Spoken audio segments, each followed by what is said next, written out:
Vikings camp coverage continues here at the TCO Performance Center. We are now joined by NFL Network's Marc, Ross, and Marc.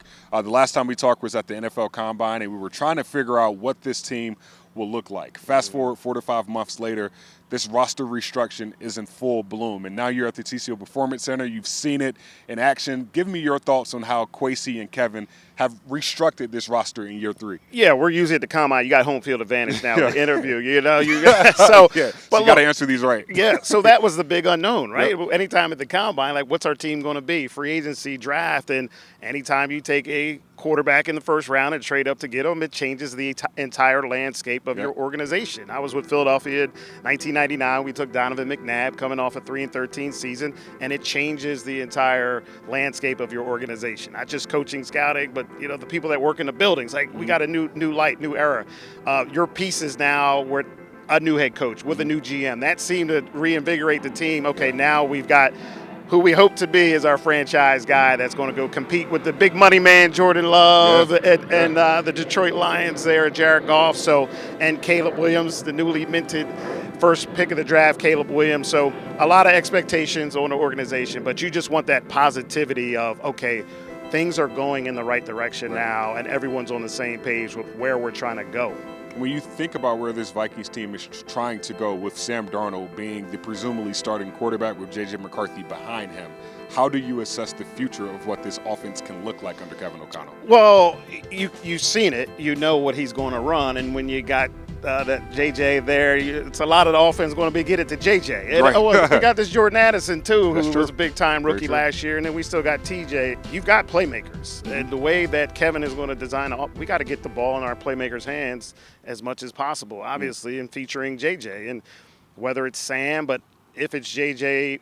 McCarthy now, I got to get the right JJs we're still right now. I got to get the right JJs. The new JJ, the new JJ has to grow into the position and get better every day out here so that he has no choice, Kevin has no choice but to play him and say, all right, let's start this with him now, because I always believe with a young quarterback, and you've seen it these last few years, C.J. Stroud last year, you get out there and play those guys, you don't know what you have. This time last year, I went to Texans camp, would have never known C.J. Stroud would have done what he did, but because he played, because he got on the field, he really took it to a whole nother level. Yeah, this preseason part of the year is going to be huge for J.J. McCarthy and Sam Darnold. But when you start to think about the fans, they're going to buy those tickets in the preseason because of J.J. McCarthy. No question. Yeah, that goes into it, too. Right. Look, I don't know how involved the ownership is here, but the owner's always looking and knocking on your door like, what's up with the young guy here? So, and, of course, the hope. You're selling hope with J.J. McCarthy. That you're selling that hope. This is why you took him. This is why you traded up to get him. And fans want that. And that's real. I just came from Miami, and with Tua getting the money, and my drivers are talking about, why did they take so long to give Tua the money? So fans are really in tune with that. I love it. And all this leads me to is what this philosophy will look like for Kevin O'Connell and Kwesi Adolfo-Mensah. But when establishing your philosophy and meeting that to your strengths, working in the front office, winning a couple of Super Bowls, how do you mesh those two? Well, it always helps when your front office and your coaching staff are on the same page. Gotcha. And the best teams I've been on, I was in Philly with Andy Reid, and he always respected the front office and what we did. With the Giants, it was always front office centric with Jerry Reese and Tom Coughlin. Respected. We always worked together to say, this is the Giants' way. This is the Eagles' way.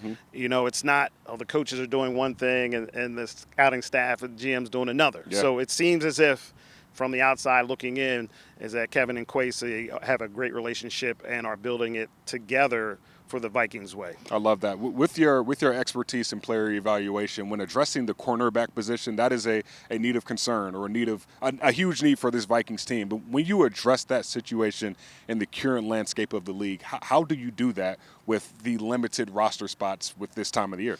Well, any position is tough to fill, right? I mean, and guys go down, and it's either, hey, let's just get a bunch of young guys in here, or some of the philosophy is, well, we need some vets. Let's just get some vets that are going to jump in here right away. And it depends on really when you need those guys. If it's early in camp and you can get a young guy and work with him and learn your system and rely on him, okay, let's do that. Maybe later on the season hits, there's an injury that goes down. We just got to get a guy in here who knows what he's doing, who has to step in, who can step in and we know can play. Maybe not how they were back in the day, but they can pick it up right away, be a leader, and they know that you can count on. And coaches love that. Coaches love veteran players that they don't have to really coach. But young guys, that's always the philosophy. Get a young guy on your team, develop them, let them grow so that you're forced to pay them later. But even just to fill out the end of the roster, you're always churning that and finding people that you can say, you know what, there's something about this player that we can get going and develop. I love that. I mean, no matter who's at DB, you're lining up against Justin Jefferson and Jordan Addison every single player training camp. So it'll be a lot of opportunities to get better. My final question for you is thinking about just this NFC North picture. A lot of people saying, the AFC North and the NFC North are going to be the two toughest divisions in the NFL this year. When you look at how the Vikings stack up, how can they get over that hump, or how can they be competitive this year in 2024? Yeah, and I agree with those two North divisions. And look, I think Green Bay, they're going to be there, and Detroit. Unless something drastic happens with those two teams, it'll be hard to knock those two off, one or the other. And then you've got you guys and the Bears in similar situation where we've just taken top 10 quarterbacks, and these are our future, and it's just how soon they can get going, how soon that they can get good or great, and how soon the infrastructure around them can support them and start winning games. And really, it'll come to fruition. You'll see it in real time to know when those guys will be ready and when they can be playmakers, not just managing what's going on, because you can't just manage things in the NFL nowadays. Right. You got to make plays when you're in that position. Win now. That's always the motto. And this interview was a win, and it's always having you here on our home turf. So appreciate you, Marc. Great to be here.